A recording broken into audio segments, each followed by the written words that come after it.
Hola, muy buenos días. ¿Cómo están? Muy bien, qué bueno. Qué gusto verlos a todos en esta mañana. Eh, Aprovecho de darle la bienvenida a las personas que nos visitan por primera vez, que está aquí la hija de Andrea. ¿Alguien más nos visita por primera vez? ¿Alguien más? ¿Es su mamá? ¿Su hermana? Perdón.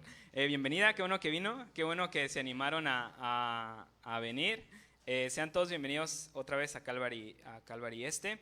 Eh, el día de hoy, sabes, es un día especial, no solo porque nos reunimos en domingo, sino porque mañana festejamos algo muy importante, ¿verdad? Mañana celebramos a las mamás. ¿Quién está contento por eso? Entonces, hoy estamos también muy contentos de poder también aquí en la iglesia poderles festejarles, eh, poder celebrar con ustedes, y por eso es que el día de hoy vamos a tener un mensaje especial. Vamos a hacer una pausa en nuestro estudio de Hechos y vamos a tener un mensaje especial con motivo del Día de las Madres. Entonces, como saben, en nuestro caso, mi esposa y yo somos padres primerizos, ¿no? Tenemos poco tiempo. De hecho, ¿puedes poner la foto, por favor? De hecho, esa vez que ves ahí en pantalla es la primera vez que salimos ya como familia. Después del hospital, la primera vez que ya salimos todos juntos fue en esa ocasión que venimos a la iglesia juntos como familia. Y tú recuerdas, siempre hay como que la primera vez de todo, ¿no? Y se te van quedando así los recuerdos, ¿no? Que la primera vez que salió, la primera vez que comió algo, la primera vez que dio sus pasos y así. Y pues esa fue la primera vez que salimos con familia, pero fue algo muy especial también porque pudimos presentarla aquí en la iglesia. ¿Has visto esas celebraciones en donde se presentan niños? Vienen, traes al niño y lo presentamos ante el Señor.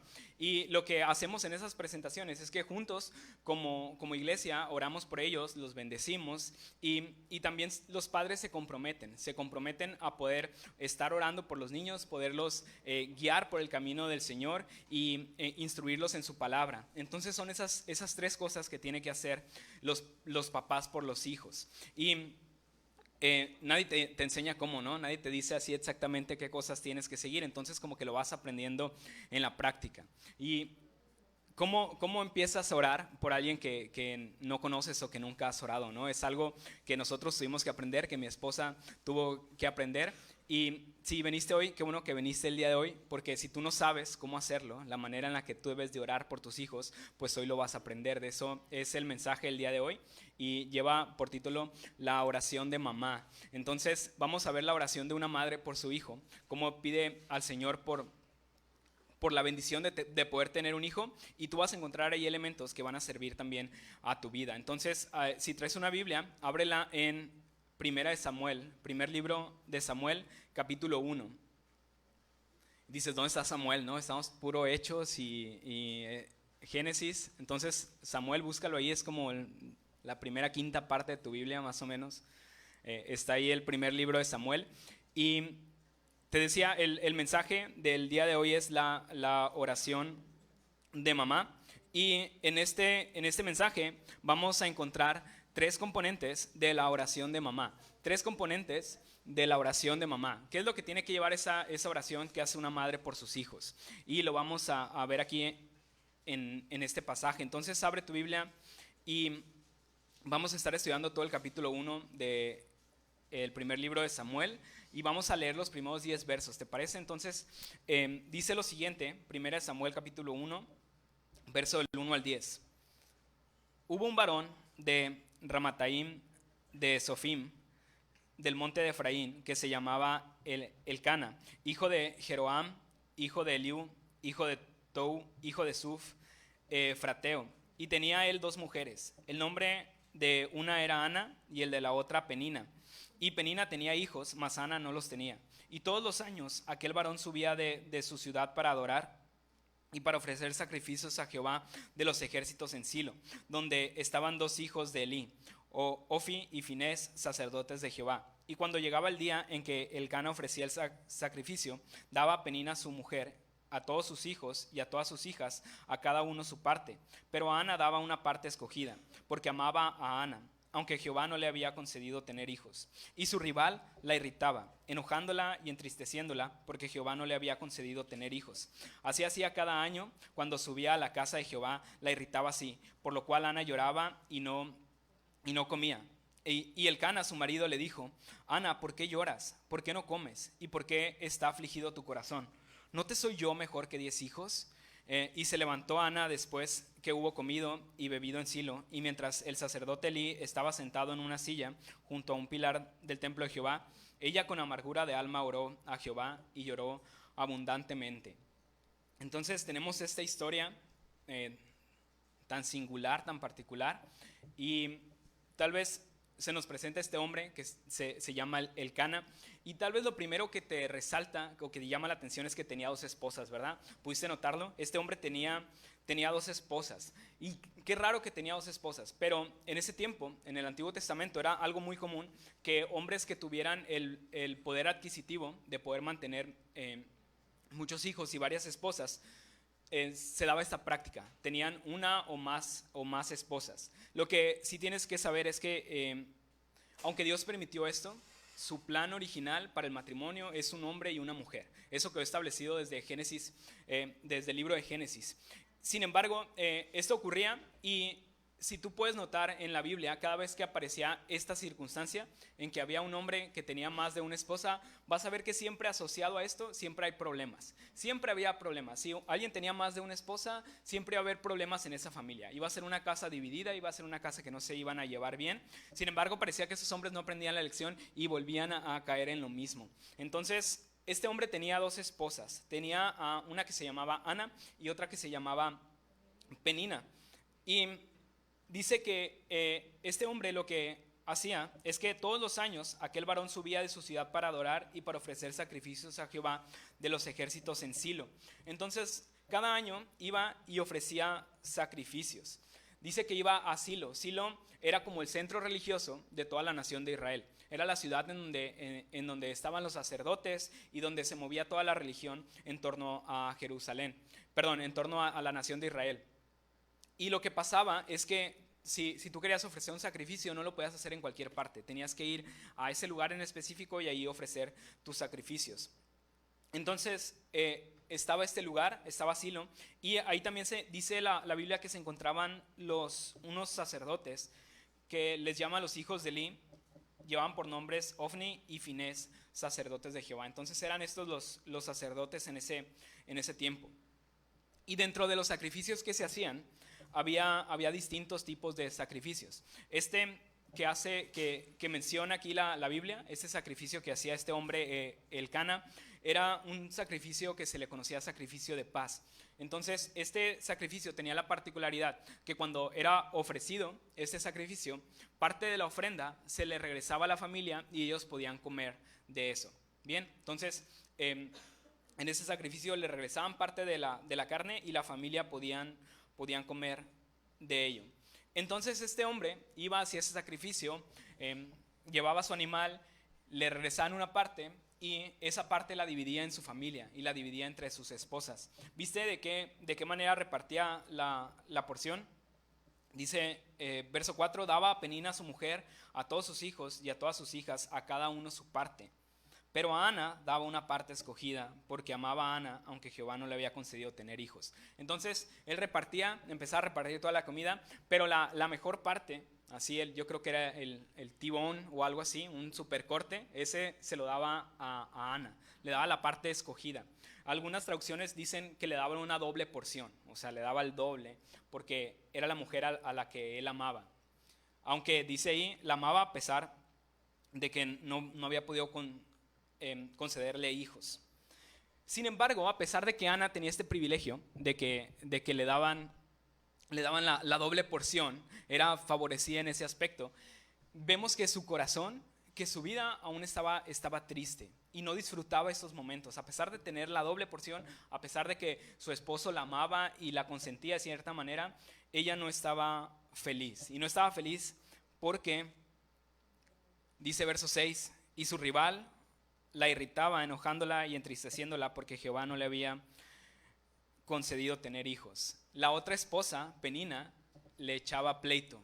Dice que la irritaba, enojándola y entristeciéndola. Le echaba en cara el hecho de que ella no tenía hijos. Le decía, sí, pues está bien que te den el doble de porción, pero pues tú no tienes hijos. Y mira cuántos hijos tengo yo, ¿no? Mira, tengo este, hijos e hijas, y tenía un montón de hijos. Y eso hacía que esta mujer estuviera muy triste. Y claro que es triste, pero en este tiempo en específico era todavía más triste. La fertilidad era un tema que era muy importante en este tiempo. Que una mujer pudiera tener hijos era algo valioso y era algo que se tenía en alta estima. Porque los sueños y las esperanzas de los padres, de la familia, se daban a través de los hijos. Entonces, si la mujer era fértil y tenía hijos, ahí va la descendencia, ¿no? Y la familia iba generación tras generación. Por eso valoraban tanto que las mujeres pudieran tener hijos y así continuar con el nombre de la familia. Entonces, ser estéril era una tragedia total. Era como si las puertas del cielo se hubieran cerrado en su cara, como si Dios le hubiera dado la espalda. Es como si hubiera dicho el Señor: no, pues a ti no te quiero, entonces tú no vas a tener hijos. Era como un castigo y muchos lo veían como una maldición, porque no iba a poder tener una descendencia. Además, en esos tiempos ya se empezaba a escuchar algo acerca de que un Mesías iba a venir, y estaba la expectativa que el Mesías pudiera venir de tu casa. Entonces, si no podías tener hijos, pues esa esperanza ya estaba muerta, ¿no? Ya estaba aniquilada. Y entonces esta mujer estaba pasando por eso y tenía un gran sufrimiento. Estaba muy dolida de lo que estaba pasando. Y fíjate qué fue lo que hizo. ¿Qué hizo con esa aflicción, con ese dolor, con esas molestias que le estaba haciendo la otra esposa? Dice verso 9: y se levantó Ana después que hubo comido y bebido en Silo, y mientras el sacerdote Elí estaba sentado en una silla junto a un pilar del templo de Jehová, ella con amargura de alma oró a Jehová y lloró abundantemente. Entonces se levantó, comió, se fue a un lugar en donde podía estar sola con el Señor, y ahí le abrió su corazón. Ahí le derramó todo lo que había en su interior. Todos esos maltratos de la otra esposa, todas las cosas que le había dicho, ese sentir de que sentía que Dios le había dado la espalda, simplemente ese fue el día en el que explotó. Todo lo que había cargado por años, ese día lo dejó salir y terminó en una oración. Ella dice: con amargura de alma oró a Jehová y oró abundantemente. Le abrió su corazón al Señor. Y aquí es donde vamos a encontrar entonces el primer componente de la oración de mamá. ¿Cómo debe de orar mamá? Debe orar de corazón. La mamá debe orar de corazón. Debe abrir su corazón y derramarlo al Señor. Abrir su corazón por sus hijos y derramarlo al Señor. Ana abrió su corazón en oración, y todo lo que tenía dentro lo expuso al Señor. Dice de nuevo: con amargura de alma lloró, y lloró abundantemente. Es decir, no se le salieron las lágrimas, sino que realmente empezó a sollozar, y corrían las lágrimas de su rostro. Y es que su vida no era sencilla. Imagínate cómo sería la vida de esta mujer. ¿En dónde es en donde tú te sientes seguro? ¿En dónde es donde te gusta estar?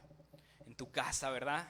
Dices: no, pues yo en mi casa es donde estoy. Hasta la acondicionas, te compras una tele grande, una cafetera, la vas poniendo en un lugar donde te guste estar, ¿no?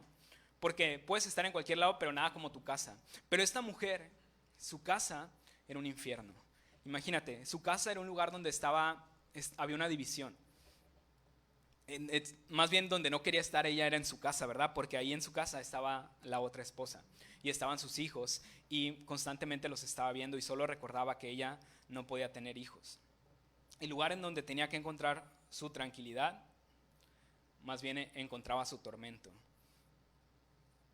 por todo el tiempo en que esta otra esposa, Penina, la estaba atormentando por el hecho de ser estéril. Entonces Ana estaba en un ambiente hostil.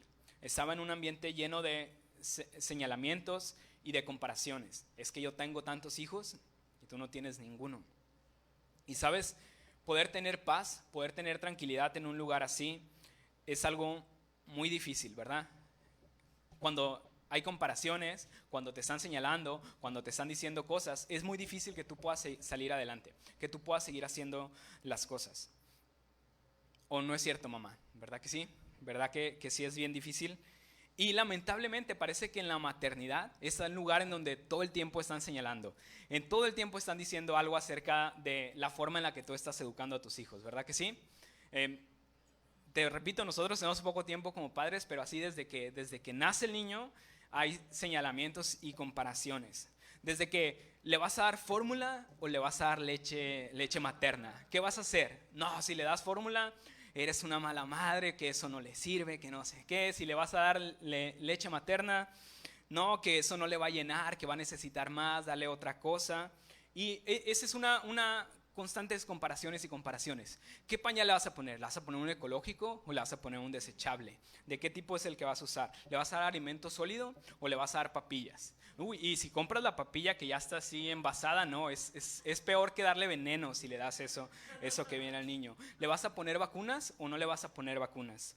Si trabajas, eres una madre que descuida a sus hijos, que no está al pendiente de ellos. Y si no trabajas, eres una floja. Entonces, es algo que constantemente está en el mundo, ¿verdad? Constantemente la sociedad te está señalando y te está diciendo tienes que hacerlo así o tienes que hacerlo así. Imagínate cómo se debe sentir. Bueno, no necesitas imaginarte, ya sabes cómo se siente. Ahora ponte en los zapatos de Ana cuando estaba en una situación tan trágica como el hecho de ser estéril. Como el hecho de sentir no solo que las miradas están sobre ti, sino que Dios mismo te ha dado la espalda. ¿Cómo te sentirías si piensas que Dios simplemente se olvidó de ti y dijo, tú no me interesa lo que pase contigo? Ese era el sentir de esta mujer. Las comparaciones son odiosas, ¿verdad? Y provocan lo mismo que le provocaban a Ana. Provocan que te irrites, que te provoquen y que te entristezcas. Que sientes que no estás haciendo un buen trabajo. Que en algo fallaste y a consecuencia estás pagando algún tipo de pena. Entonces, lo que esta mujer lo vemos desde fuera y parece una injusticia, ¿verdad? Parece aparentemente la mujer buena, que era Ana, la que nosotros desde lejos la vemos como alguien de un buen carácter, no puede tener hijos. Y la mujer que era la peleonera, la que era malvada, estaba llena de hijos, estaba llena de bendiciones, parece que tenía ahí el favor de Dios, pero a veces nos preguntamos por qué pasan las cosas de esta manera. ¿No te ha pasado? ¿Por qué a él si es de esa manera, si es tan malo y yo vengo a la iglesia, sirvo a Dios, oro, estoy tratando de hacer las cosas bien? ¿Por qué a mí me va así y a esas personas les va así? Muchas veces pasa eso, ¿verdad? Pero eso sucede porque no podemos ver la imagen completa. Estamos viendo solo una porción de lo que es la realidad, de lo que es el cuadro completo. No hemos visto el propósito que hay detrás de esas situaciones. Porque lo que Ana no sabía en este momento es que ella iba a ser usada grandemente. O sea, el hijo que iba a venir de ella iba a ser alguien que iba a marcar un parteaguas en la historia de Israel. A través del profeta Samuel, él iba a ser el último juez y a partir de él iban a llegar los reyes a Israel. Imagínate qué tan importante era Samuel, que hay 2 libros en la Biblia que llevan su nombre. Entonces, pues ahí está, ¿no? Es primera de Samuel, es este Samuel el que estamos, es este hijo que va a tener Ana, que no lo hemos leído, pero es este hijo que va a tener Ana, el que lleva el nombre de este libro. Entonces, a veces no podemos ver el cuadro completo y eso puede hacer que nos sintamos, nos podemos sentir de esa manera, que Dios nos ha dado la espalda o que hay injusticia en lo que vemos a nuestro alrededor. ¿Alguna vez tú te has sentido así como Ana? ¿Te has sentido señalada? Que vives una injusticia.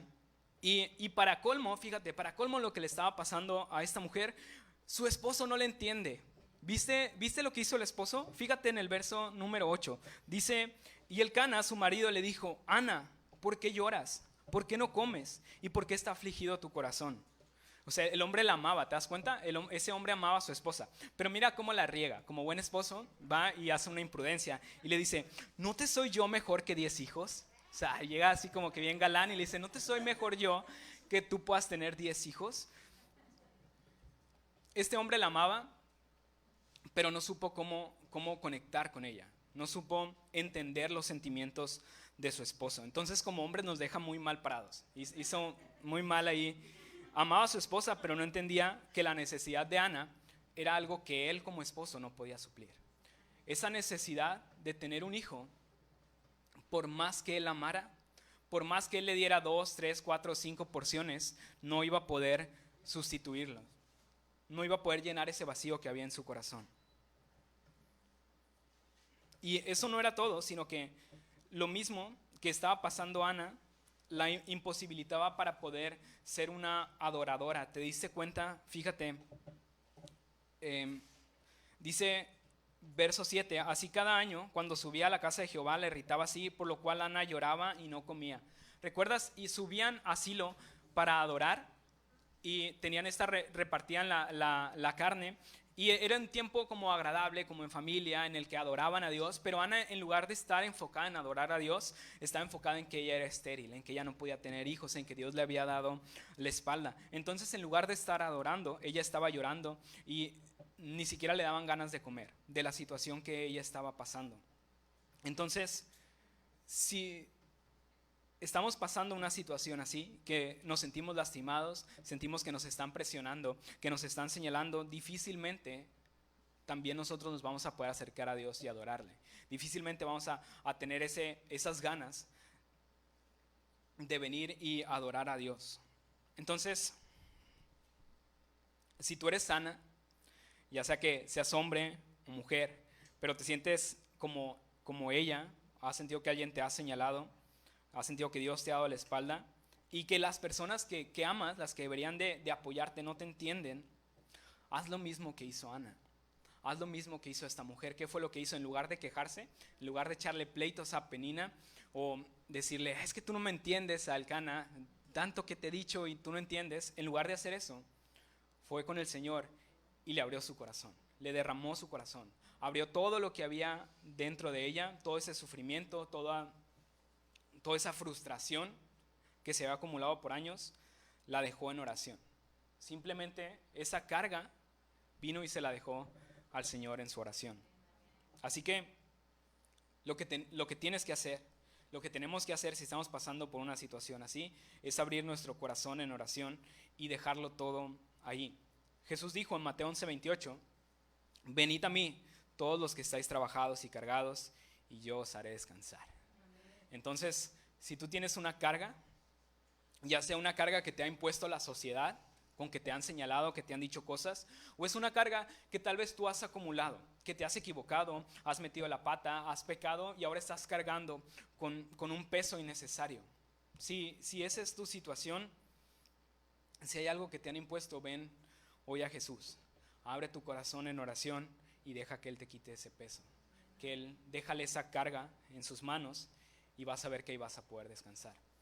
Ahí vas a poder decir y vas a poder aliviar esa carga, esa presión que tal vez muchas otras personas te han impuesto. Eso es lo que tenía que hacer Ana. Necesitaba acercarse con su corazón en oración. Y mira después cómo continúa su oración. Ese es solo el principio, pero mira qué pasa después. Vamos a leer del verso 11 al 18. Dice, e hizo voto diciendo, Jehová de los ejércitos, si te dignares mirar a la aflicción de tu sierva y te acordares de mí, y no te olvidares de tu sierva, sino que dieres a tu sierva un hijo varón, yo lo dedicaré a Jehová todos los días de su vida, y no pasará navaja sobre su cabeza. Mientras ella oraba largamente delante de Jehová, Elí estaba observando la boca de ella.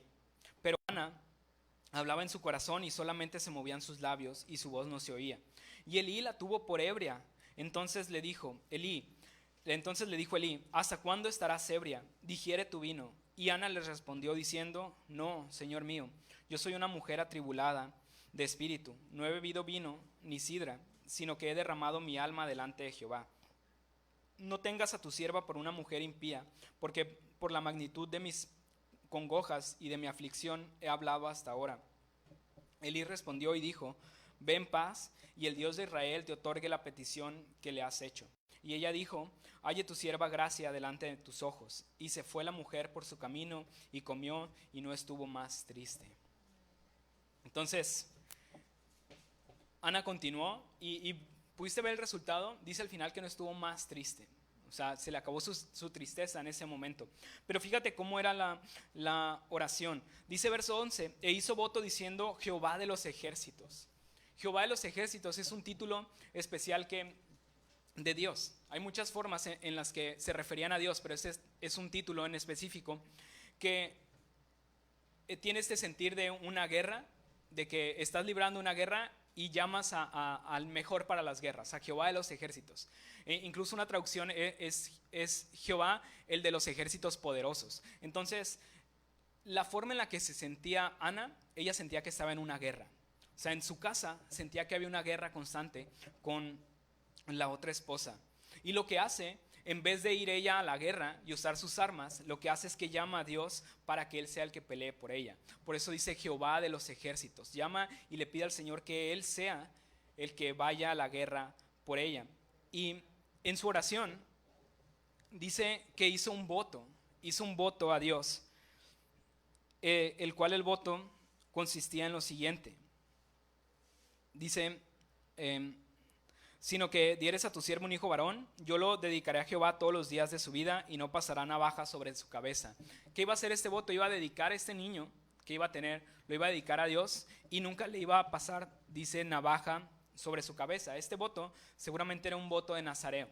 Era un voto en el que a los que hacían este voto no se les afeitaba, además de otras cosas como abstinencia a la bebida de uva, como no acercarse a los muertos, entre otras cosas. Entonces, Ana, en este favor que pide a Dios, hace este pacto y le dice que le va a dedicar la vida de su hijo para él. Este voto de nazareo era un voto para dedicar la vida, para dedicar cierto tiempo al Señor. Se hacía regularmente por temporadas cortas. Incluso se piensa que el voto que hace Pablo en Hechos, que lo vimos hace algunas semanas, era precisamente este voto. Y estos hombres que también llevó al templo, ¿te acuerdas, Pablo? También estaban haciendo este voto de nazareo. Entonces, regularmente duraba algunas cuantas semanas, pero en este caso, ella quiere hacerlo de por vida, quiere dedicar a su hijo de por vida al Señor. Entonces hace este voto, pero pasó algo muy curioso mientras ella estaba orando. Fíjate qué ocurrió, dice verso 12. Mientras ella oraba largamente delante de Jehová, Elí estaba observando la boca de ella. Pero Ana hablaba en su corazón y solamente se movían sus labios y su voz no se oía. Y Elí la tuvo por ebria. Entonces le dijo Elí, ¿hasta cuándo estarás ebria? Digiere tu vino. Y Ana le respondió diciendo, no, Señor mío, yo soy mujer atribulada de espíritu, no he bebido vino ni sidra, sino que he derramado mi alma delante de Jehová. Entonces, ¿te fijaste que de todas las cosas que pudo haber pensado Elí, pensó que ella estaba ebria, que estaba borracha en medio de este lugar en donde se supone que las personas deberían estar orando?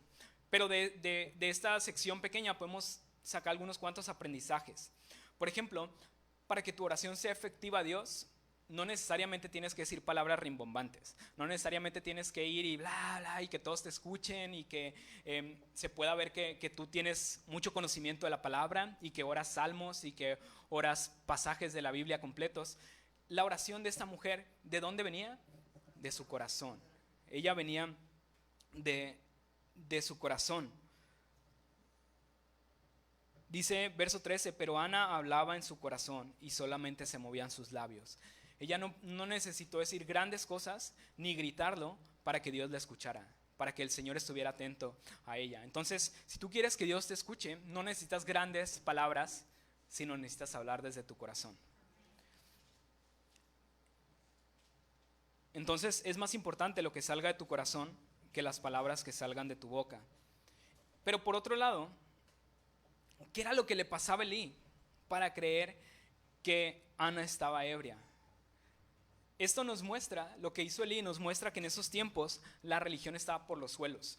El lugar de adoración estaba por los suelos. De hecho, en el capítulo 2 se nos va a hablar, si lo quieres leer ya en tu casa, no sé cuándo vamos a llegar a Samuel, pero si lo quieres leer en tu casa, te invito a que leas Samuel capítulo 2 y vas a ver que los hijos de este hombre, este sacerdote, que los menciona ahí al inicio, que eran Ofni y Finés, estaban corrompidos, eran unos malos hijos, eran perversos. Estos dos hijos de Elí se aprovechaban de las ofrendas y además dice en el capítulo 2 que se acostaban con las mujeres que estaban en el templo. Imagínate cómo estaba la religión en ese momento. Era una verdadera tristeza. Y si Elí pensó que Ana estaba ebria, si llegó a pensar esto, es porque quizás, seguramente ya había ocurrido con anterioridad, ¿verdad? Seguramente ya le había tocado ver a alguien que estaba ahí ebrio, que nada más estaba balbuceando y que andaba rondando ahí a los alrededores. Pero Ana no estaba ebria, Ana estaba orando. Dice capítulo 1 en el templo, pero en ese momento todavía el templo no estaba construido, era más como una carpa, un escenario donde armaban todo y ahí hacían sus reuniones, sus sacrificios y esas cosas. Entonces la confunde con alguien ebria. Y aún así, aún a pesar de que tuvo este encuentro, digamos, bochornoso, aún así Ana salió de ahí animada. Y ahora sí comió y no tuvo más tristeza. Mira cómo dice el verso 18. Y ella dijo: halle tu sierva gracia delante de tus ojos. Y se fue la mujer por su camino y comió y no estuvo más triste. Entonces, a pesar de esto, salió animada. Le expresó a Dios todo su dolor, lo dejó en sus manos. Y aunque ella saliendo de ahí no vio un milagro, ¿te diste cuenta? No salió de ahí con un hijo, ¿verdad?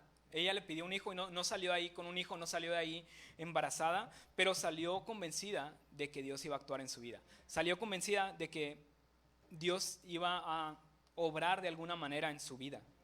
Y aquí es entonces donde vamos a encontrar el segundo componente de la oración de mamá. Y eso es ora con convicción. Primero dijimos ora de corazón, pero también ora con convicción. Ora como lo hacía Ana, sabiendo que Dios la estaba escuchando. Porque muchas veces nuestras oraciones son y ni siquiera estás consciente que el Señor tiene su oído abierto para escucharte.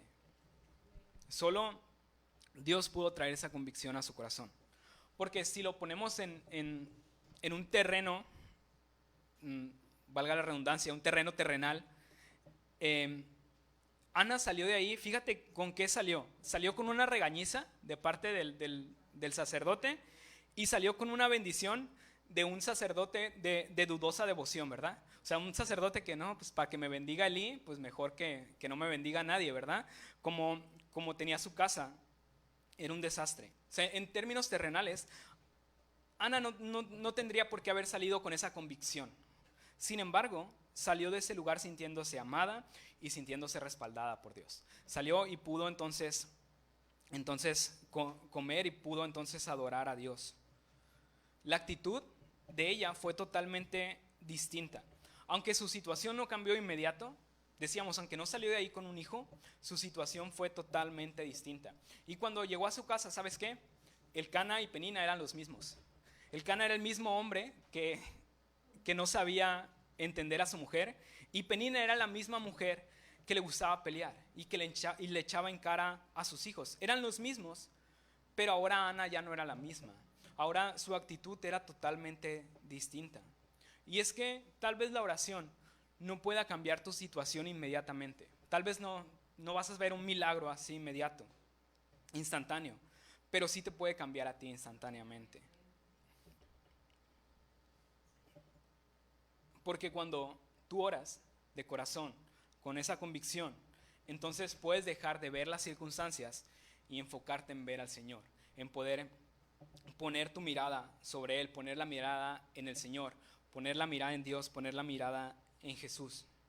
Y entonces todo lo que esté pasando alrededor, todas esas peninas, todos esos elcanas, todos esos elís que estén a tu alrededor, van a ser soportables. Vas a poder seguir avanzando, vas a poder caminar.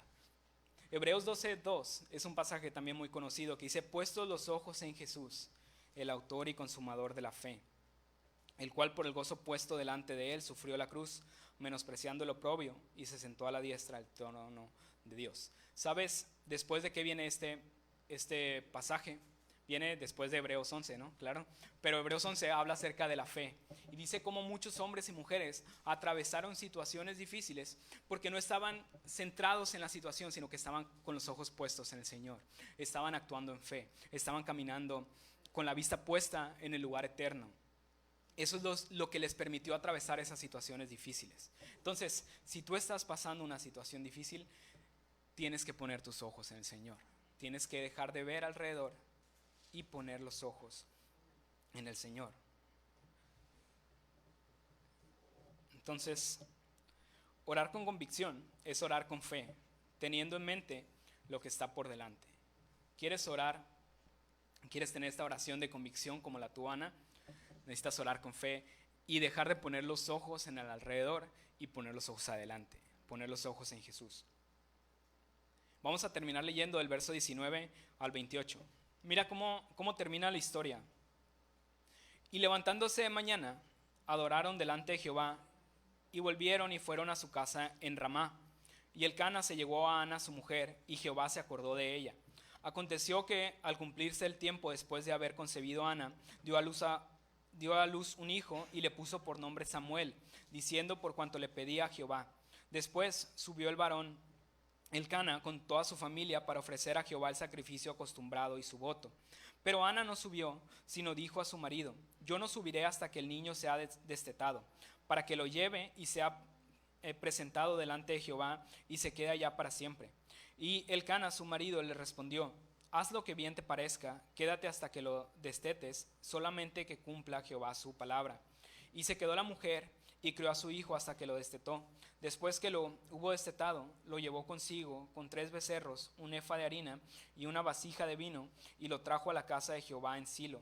Y el niño era pequeño. Y matando el becerro, trajeron el niño a Elí. Y ella dijo: oh Señor mío, vive tu alma, Señor mío, yo soy aquella mujer que estuvo aquí junto a ti orando a Jehová. Por este niño oraba, y Jehová me dio lo que le pedí. Yo pues le dedico también a Jehová todos los días que viva. Será de Jehová. Y adoró allí a Jehová. Entonces, ¿viste cómo Dios respondió a la oración de Ana? Y tal vez te parezca curioso que diga que Dios se acordó de Ana, ¿verdad? Suena un poco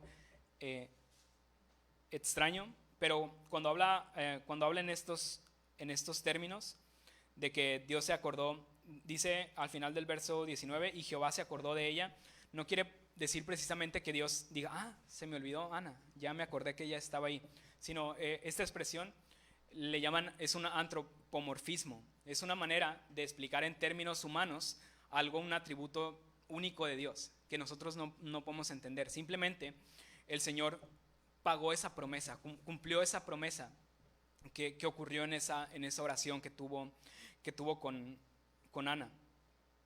Y tuvo a este hijo que se llamaba Samuel, y después de nacer Samuel, su madre esperó hasta destetarlo, es lo que dice la palabra. Esto ocurría cerca de los 2 o 3 años de edad de los niños, y ya que llegó este tiempo, ya que cumplió con esto, dice que lo dedicó al Señor. Mira de nuevo cómo termina ahí el capítulo, en el verso 28. Dice: yo pues lo dedico también a Jehová todos los días que viva, será de Jehová. Y adoró allí a Jehová. Adoró a Jehová. ¿Recuerdas cuando llegó la primera vez? No podía ni siquiera adorar. Estaba toda atribulada, no podía ni comer, se fue llorando.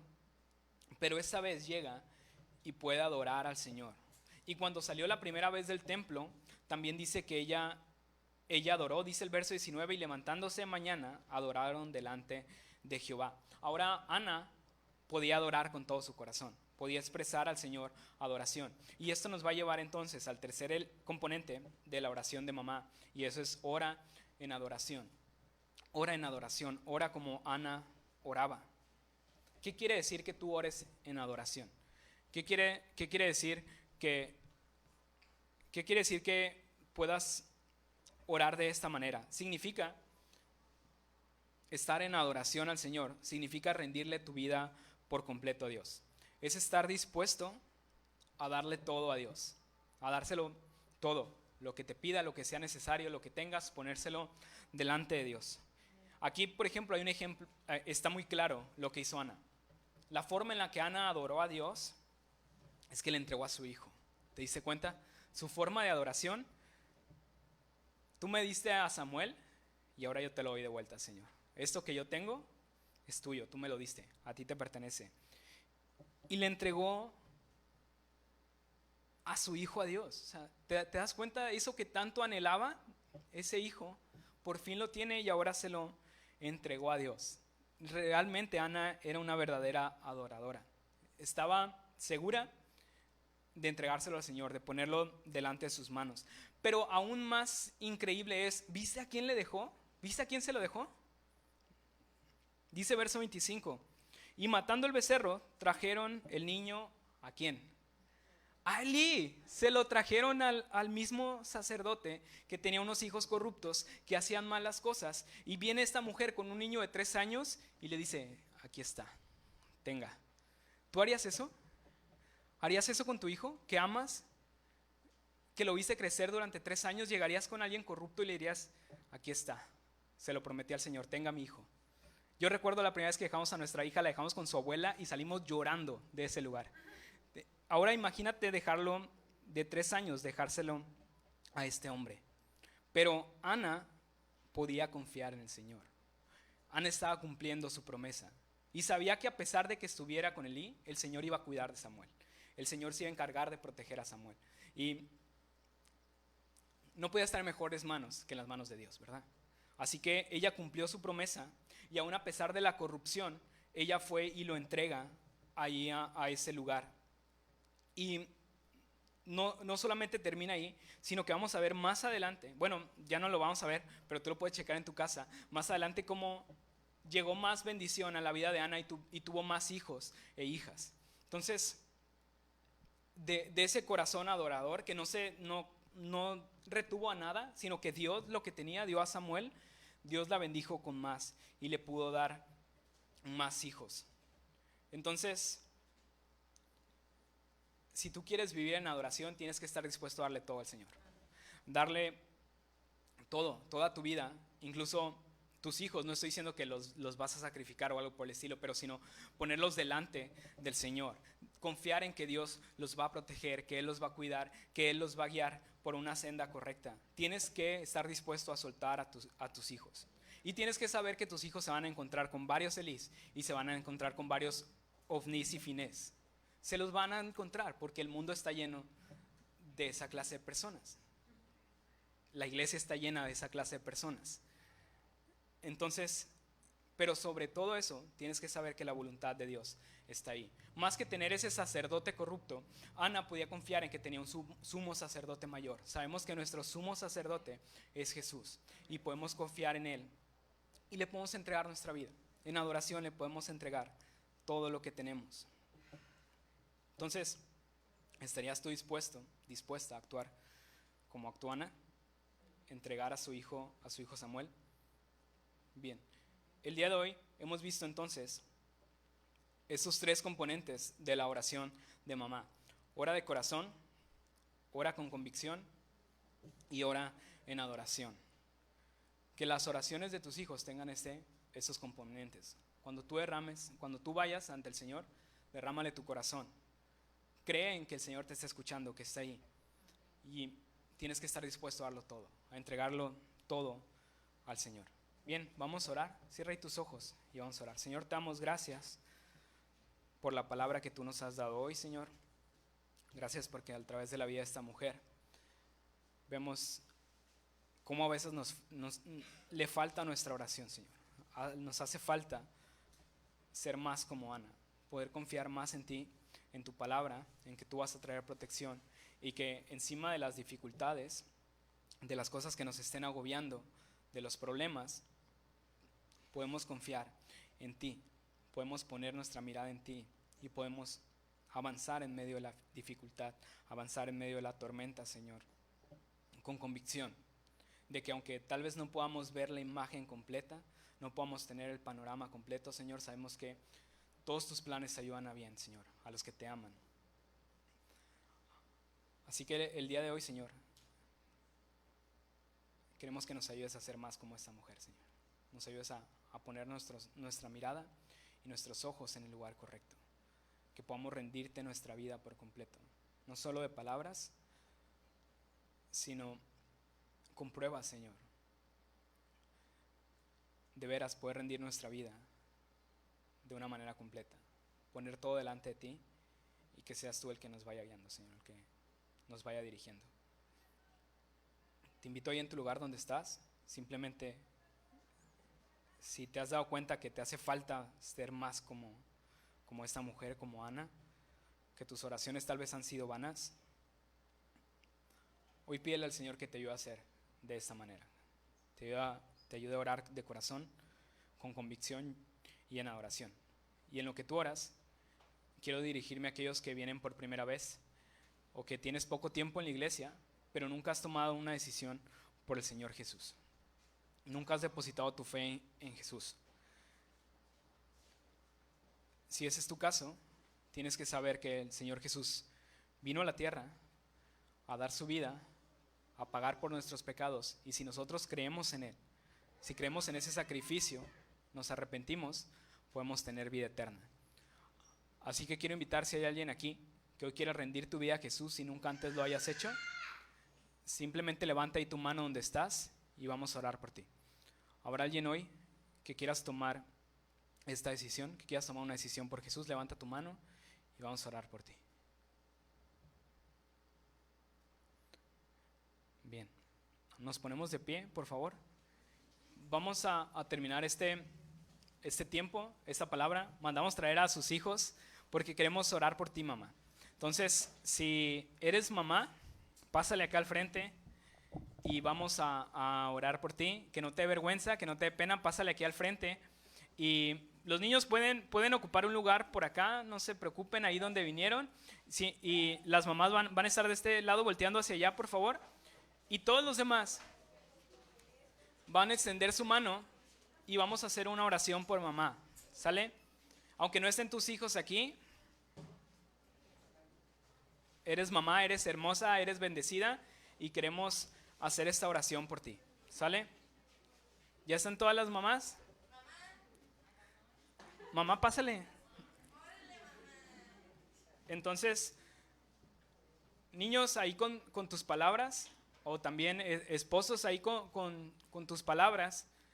Como decíamos, no son las palabras, sino es el corazón. Así que las palabras de tu corazón, vamos a bendecir a mamá. Así que extiendes tu mano y vamos a orar por ellas.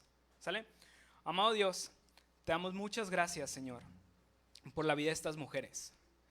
Gracias por ese privilegio y ese ministerio que les has dado de ser madres, Señor. El día de hoy las bendecimos.